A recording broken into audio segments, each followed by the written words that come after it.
A warm welcome to all our viewers. I'm your host Pratiksha Mishra and you're watching another episode of South Asia Focus. Let's begin the show. India is intensifying its efforts to strengthen security, trade and regional cooperation across the Indian Ocean region as a key pillar of its foreign and maritime policy. Reinforcing this vision, Prime Minister Narendra Modi recently visited Seychelles to deepen the long-standing strategic partnership between the two nations in advanced collaboration on maritime security, connectivity and sustainable development across the Indian Ocean.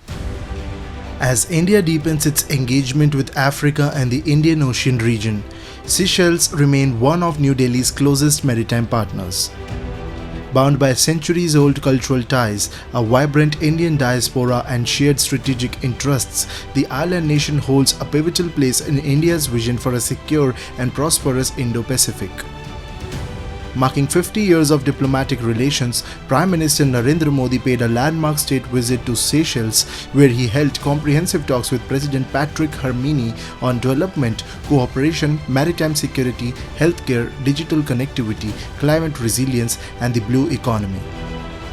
India also announced a special assistance package worth $175 million, including a $125 million line of credit and $50 million in grant assistance, reaffirming its long-term commitment to Seychelles' development. In recognition of his contribution to bilateral ties, Prime Minister Modi was conferred Seychelles' highest honor for international dignitaries, the Guardian of the Blue Horizon. A centerpiece of our talks was the implementation of the joint vision for sustainability, economic growth and security through enhanced linkages, Seychelles, adopted earlier this year. This framework provides strategic direction for cooperation across all sectors. As maritime neighbors, security in the Indian Ocean region remains central to our relationship. We reaffirmed Seychelles' special place in India's Mahasagar vision.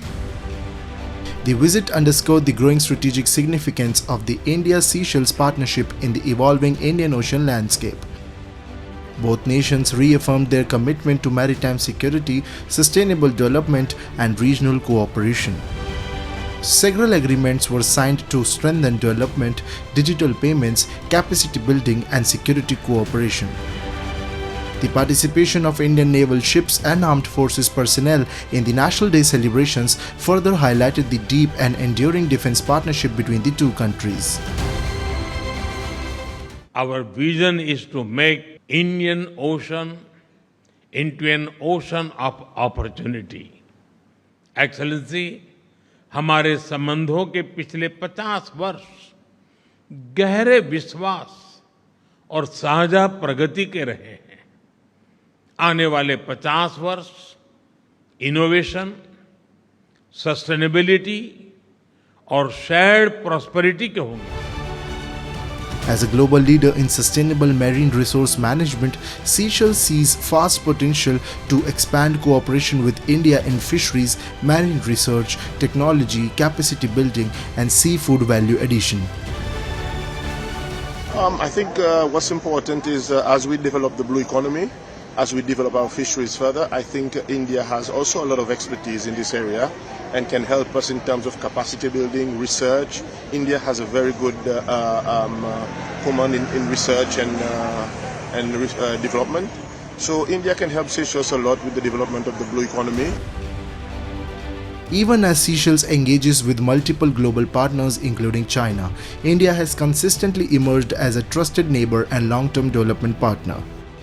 Rooted in mutual trust, the partnership spans maritime security, capacity building, humanitarian assistance, and sustainable development, reflecting New Delhi's enduring commitment to the island nation's growth and stability. The point is, yes, China is making inroads there, but China is making inroads in terms of infrastructure and projects, let's say, whereas India and Seychelles, our relationship, in addition to the traditional trade, is much more now about maritime security and security overall of Seychelles and also disaster preparedness. So Seychelles is working closely with India on these fronts. And yes, it is working with China also, which is okay, but Seychelles is not in the lap of China.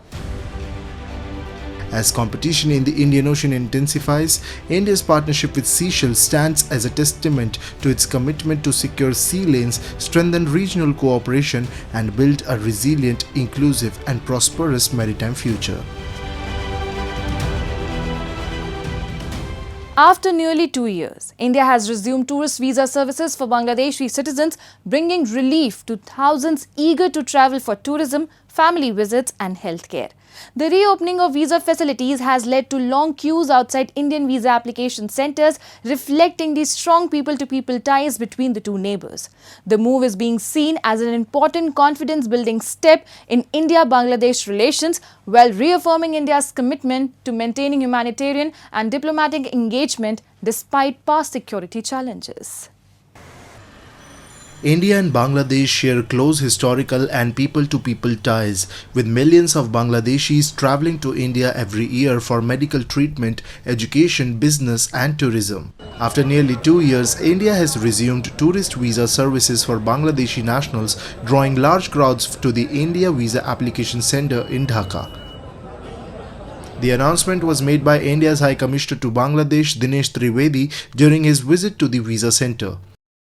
Tourist visas had been suspended after the security unrest in August 2024 when Indian diplomatic establishments, including visa centres, came under attack, though medical and emergency visas continued uninterrupted. I have come here to get medical visa. I am submitted my papers and services and everything is very good. Before 2 years, have some problems, but now very good. And according to medical purpose or tourist, both are essential for Bangladeshis, especially medical service. After a long time, tourist visa opens. For that, everybody wants to go abroad and they wants to visit India like before days. For thousands of Bangladeshis, India remains the preferred destination for affordable and advanced healthcare. Cities such as Chennai, Kolkata, Vellore and Bengaluru receive a large number of Bangladeshi patients every year. আমি Indian visa আসছি মূলত medical ভিসার জন্য আসছি তো আমি চেন্নাই তারপর হচ্ছে কলকাতা মণিপাল হসপিটালে আমি দেখাই তো আমি গত কিছুদিন আগে মেডিকেল ভিসা নিয়েছিলাম 6 মাসের ভিসা দিয়েছিল তো আমাকে ডাক্তার আবার যেতে বলেছে সেই কারণে আমি আবার নতুন করে মেডিকেল ভিসা করালাম তো আমাদের দেশ থেকে মূলত বেশিরভাগ মানুষই ইন্ডিয়া যায় চিকিৎসা করানোর জন্য সেটা চেন্নাই বলেন যে কোনো ইতে বলেন তো আমরা ওইখানে আসলে ভালো চিকিৎসা হয় সেই কারণে আমরা ওইখানে যাই তো আমি মণিপাল এর আগে গতবার দেখিয়ে আসলাম আমার কাছে খুব ভালো লেগেছে সেই কারণেই আবার যাওয়া The resumption of tourist visas now signals India's willingness to rebuild confidence and strengthen engagement with the people of Bangladesh. Even as radical elements in Bangladesh have sought to disrupt bilateral relations, India has remained committed to humanitarian assistance, people-to-people connectivity, and sustained diplomatic engagement. The latest move underscores New Delhi's commitment to ensuring that temporary political and security challenges do not weaken the long-standing friendship, shared history and deep people-to-people relationship between the two neighbouring nations. And now it's time for Asia This Week, bringing you the top stories shaping the continent. South Korea's parliament approved the appointment of Han Seong-soo as Prime Minister, elevating the former chief executive of South Korean internet giant Naver to the post. Han has been serving as cabinet minister for small and medium enterprises under President Lee Jae-myung. Han is expected to lead the country's AI transformation. South Korea's presidential chief of staff Kang Hoon-sik said earlier this month, Han will also become South Korea's first female prime minister in 20 years. The dollar got a boost from a sharp rise in treasury yields and pushed the yen to a 40-year trough on July 1 as traders braced for a crucial US jobs report and ramped up bets on an imminent Federal Reserve rate hike. The yen slid to its weakest level against the dollar since 1986 overnight, touching 162.59 and fueling speculation that Tokyo could be nearing direct intervention. An Indonesian court ruled that Nadia Makarim, co-founder of tech firm Gojek and a former education minister, was guilty of some charges in corruption case and sentenced him to 10 years in prison. Makarim has protested his innocence, saying the case against him is politically motivated, an assertion that has found support from academics and rights activists. The verdict has the potential to further undermine investor confidence in Indonesia. Pakistan's Khyber Pakhtunkhwa province continues to witness growing security operations alongside persistent allegations of human rights violations. Rights groups have repeatedly raised concerns over civilian casualties, enforced disappearances and restrictions on civil liberties in the conflict-hit region. During a side event at the 62nd session of the United Nations Human Rights Council, Pashtun human rights defender Fazlur Rahman Afridi echoed these concerns, alleging that the situation has further worsened amid ongoing military operations. A report. Khyber Pakhtunkhwa has remained one of Pakistan's most volatile regions, with security forces carrying out frequent counter-terrorism operations against militant groups. While Islamabad maintains that these operations are necessary to eliminate terrorism and restore stability, local activists and human rights organizations have continued to raise concerns over their humanitarian impact. Allegations of civilian casualties, destruction of homes, displacement of families, and enforced disappearances have surfaced repeatedly over the years, particularly in districts bordering Afghanistan. The 62nd session of the United Nations Human Rights Council is currently underway in Geneva, bringing together governments, rights experts, and civil society groups to discuss global human rights concerns. We are here to raise different issues concerning the Pashtun nation. Of course, you know about it that several military operations are underway in different parts of Khyber Pakhtunkhwa, in which Pakistani army is using mortar shells, gunship helicopters, and even jet bombers, killing and injuring innocent civilians. And even they are destroying now, again, just like in the previous war on terror, so-called war on terror, they are destroying our homes and properties also. And the basic thing is that the proxies of Pakistan, the TTP, and the Pakistan army, they are fighting, a fake war with each other, in which most of the time innocent civilians, particularly women and children, are killed even in their homes. But on the side of the Pakistani military and the TTP, there seems to be no casualties. And even now, they are using drones against the Pashtun people. And we have seen an alarming increase in enforced disappearances in Khyber Pakhtunkhwa. Alongside the security situation, concerns have also been raised over the shrinking space for civil liberties in Pakistan. Human rights organizations have highlighted allegations of restrictions on freedom of expression, intimidation of journalists, and legal action against activists critical of state policies. The present situation regarding the freedom of expression and the right to dissent is the worst in the history of Pakistan. Pakistani state, which is a hybrid, regime now under the control of the Pakistani military, is the worst kind of, regime, against especially against the journalists, human rights defenders, and political activists like Mahrang Baloch, Iman Mazari, and now the Kashmiri people, they are also, they have started, a brutal crackdown on the Kashmiri human rights activists, human rights defenders who are expressing their political views, or rather independence, against the state of Pakistan. Pakistan's repeated attempts to portray itself as a victim of terrorism continue to be overshadowed by persistent allegations of human rights violations, enforced disappearances, and suppression of dissent, keeping its human rights record under sustained international scrutiny. The continuing allegations of rights abuses have added to Pakistan's mounting international challenges, reinforcing concerns over its governance, internal security policies, and protection of fundamental freedoms.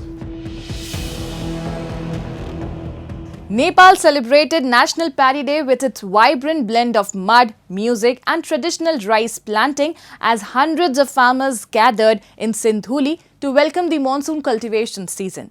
While the annual festival showcased the country's rich farming heritage, concerns over a weaker monsoon cast a shadow on the celebrations. With El Nino expected to bring below normal rainfall and higher temperatures, authorities have stepped up irrigation support to help farmers protect crops and livelihoods from the growing threat of drought. Take a look. The lush paddy fields of Nepal's Sindhuli transformed into a scene of colour, culture and celebration as farmers marked Nepal's National Paddy Day with traditional enthusiasm. Tug-of-war contests, oxen and buffalo-driven plugging, rhythmic folk songs and joyful mud splashing brought communities together to celebrate the beginning of the rice planting season. This year's National Paddy Day was hosted by Marine Rural Municipality, drawing hundreds of farmers, local residents and visitors who embraced the age-old roping tradition despite growing concerns over an expected drier than normal monsoon linked to the El Nino weather pattern.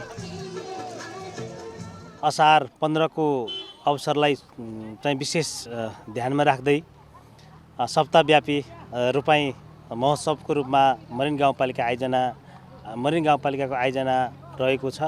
त्यस क्रममा चाहिँ हामीले आज विभिन्न खाले स्थानीय जुन पूर्वकालदेखि परम्परागत रूपमा हामीले गर्दै आएको जुन खेती गोरु जोताई त्यसैगरी असारे गीत लगायतको हाम्रो चाहिँ विभिन्न खाले जातजाति वेशभूषा संस्कार संस्कृति झल्किने गरी जुन एउटा रोपाई महोत्सवको आयोजना गरेका छौं आज एकदमै हर्ष उल्लासका साथ सफल भएको छ। Beyond the celebrations, farmers remain busy transplanting paddy, carefully levelling waterlogged fields to ensure proper irrigation. In between, they celebrated the tradition by playfully smearing mud and splashing water on one another, symbolizing prosperity and a good harvest. Rice is Nepal's staple crop, but annual production of about 5.5 million metric tons still falls short of the country's demand of nearly 7 million metric tons. This year's festivities come amid concerns over a weaker monsoon with below average rainfall and above normal temperatures forecast, raising fears of lower crop yields and water shortages. स्वाभाविक रूपले वातावरणीय असरहरू चाहिँ हुने कुरा हामीलाई थाहा छ र समयमा आवश्यकता अनुसार वर्षा हुँदैन भन्ने कुरा पनि हामीलाई थाहा छ।